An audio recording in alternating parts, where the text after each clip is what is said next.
রীতাদি, নমস্কার, আমি দক্ষিণ চব্বিশ পরগনা থেকে এসেছি। আমার নাম রীতা মণ্ডল। দক্ষিণ চব্বিশ পরগনা ঝড়খালি। ঝড়খালি। আপনি কি করেন? আমি লোকের বাড়িতে কাজ করি। আচ্ছা, কাজ করে আমার সংসার চালাই। আমার স্বামী কাজ করতে পারে না, গাছ থেকে পড়ে মাজা চোট পেয়েছে। আমার মেয়ের ঘরে নাতি নাতনি আমার কাছে থাকে। আমি লোকের বাড়ি কাজ করে ওরকম মানুষ করছি।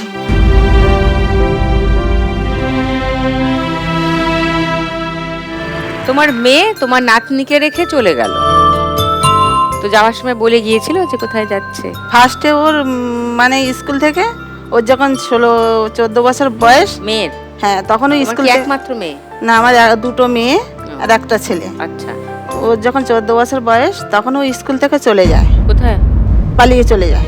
হ্যাঁ, তখন আমি খুঁজে খুঁজে দেখলাম যে ঠিকানা পেয়ে এক জায়গায় আছে, তো ওরা ওখান থেকে দেবে না। তো ওরা বিয়ে টিয়ে করেছিল? হ্যাঁ, ওরা বিয়ে টিয়ে নিজেদের করেছে। মতো করে। করার পরে তারপরে ওই বাচ্চাটা যখন পেটে আসে, বাচ্চাটা হয়েছেও শুনেছি। এবার বাচ্চাটা যখন 5-7-8 মাস বয়স, তখন ও একদিন দেখি চলে এসছে। আসলে আমি বলছি যে তুই এসছিস কেন, আমার কাছে থাক, আমি তো রাখবো না। তখন ও আমাকে বলছে, মা তুমি যদি আমাকে তাড়িয়ে দাও তা আমার আর কোনো জায়গা নেই। যার বাড়ি গেছিল সে অন্য একজনের সাথে 2 মাস পরে শুনি সে ছেলে আবার বিয়ে করেছে। ওই ছেলেটা তো বিয়ে করলো, তুই কেস করবি, থানায় যাবি নাকি?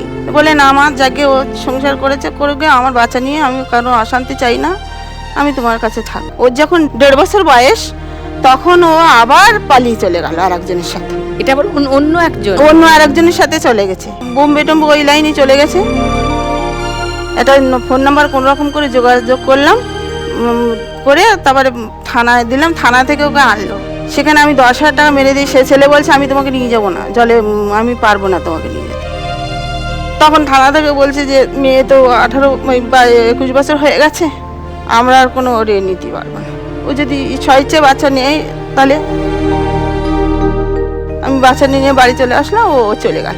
সেই যে চলে গেল, কোনো দিন ওই বাচ্চাটার কাছে কোনো দিন একাল ফোন করে না, বাচ্চাটা কি কান্না করে।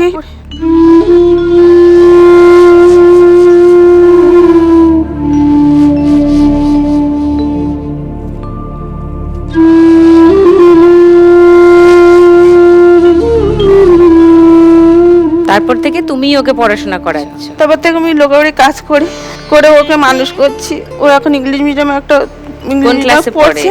ক্লাস 2 এ পড়ছে। ওর নাম কি? নাম তুতুল মণ্ডল। তুতুল, কি মিষ্টি। সো তুমি যদি আজকে 1 লাখ টাকা পেয়ে যাও তুমি কি করবে? আমি যদি 1 লাখ টাকা পাই তো ওর 50,000 টাকা ওর ফিস করে দেবো। মাঝে মাঝে কি করে একা একা কথা বলে, তাই তো আমি ভাবছি যে ওর মাইন্ডটা আর ফ্রি করে দেবো। গান বায়নার মধ্যে থাকলে, হারমোনিয়াম একটা থাকলে, যদি এখান থেকে একটা ওর নামে 50,000 টাকা ফিক্স করে দেবে, আর বাকি 50,000 টাকা দিয়ে ওর হারমোনিয়াম পড়াশোনা একটা স্কুলে পড়তে। হ্যাঁ, চলো ফার্স্ট রাউন্ডটা খেলি।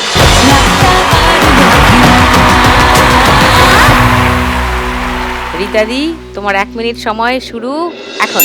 না রে না, আর তো পারে না, মন আমার নাস্তা না বুধ একজনের হৃদয়। না রে না, কারো ধার না, দিন আমার আচ্ছা, উপর দিকে রাখো, উপর দিকে। দোকানে এখানে ওখানে যেখানে সেখানে বানবাসী।